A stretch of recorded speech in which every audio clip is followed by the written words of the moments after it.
અને અહીંયા આની જોડે જોડે આપણે એક એ પણ વાત કરીએ કે રામ પોતે રાજા બનવા નહોતા ઈચ્છતા.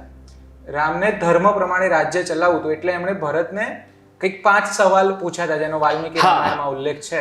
એ વાત સાચી છે કે રામ એ રાજનીતિજ્ઞ હતા.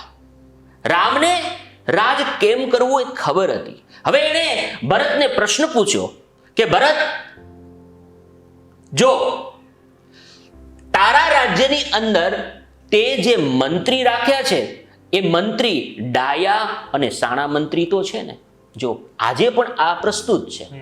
બીજો પ્રશ્ન એમણે કર્યો, બીજો પ્રશ્ન કે તારા રાજ્યની અંદર તું બાળકોને વૃદ્ધને માન સન્માન તો આપે છે ને.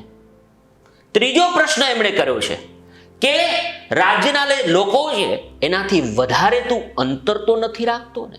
સાથે કહ્યું છે કે વધારે પણ કોઈને નજીક નથી રાખતો ને.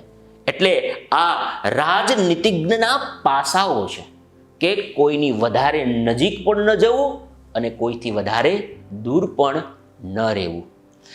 ચોથો એને સવાલ કર્યો છે કે તે જે મંત્રીઓ રાખ્યા છે એ બધા મંત્રીઓ સાથે તું પરામર્શન તો કરે છે ને, એમને એકલો તો બધા નિર્ણયો નથી લઈ લેતો ને. જો આવા પ્રશ્નો એને કર્યા છે.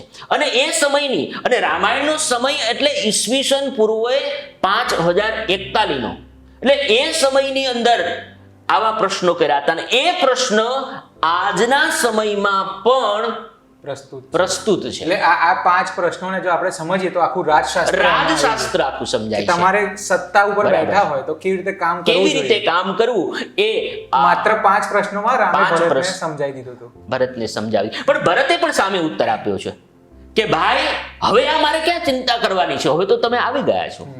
એટલે ભરત પણ મુક્ત થઈ ગયા કે ભાઈ આ કામ તો હવે ભાઈ તમારે કરવાનું છે, હવે મારે આ બધું ચિંતા નથી કરવાની. સાક્ષાત રામ છે, હવે તો તમે જવાબદારીમાંથી તમે ખુદ રાજનીતિજ્ઞ છો, એટલે મારે આ બધી ચિંતા કરવાની જરૂર નથી.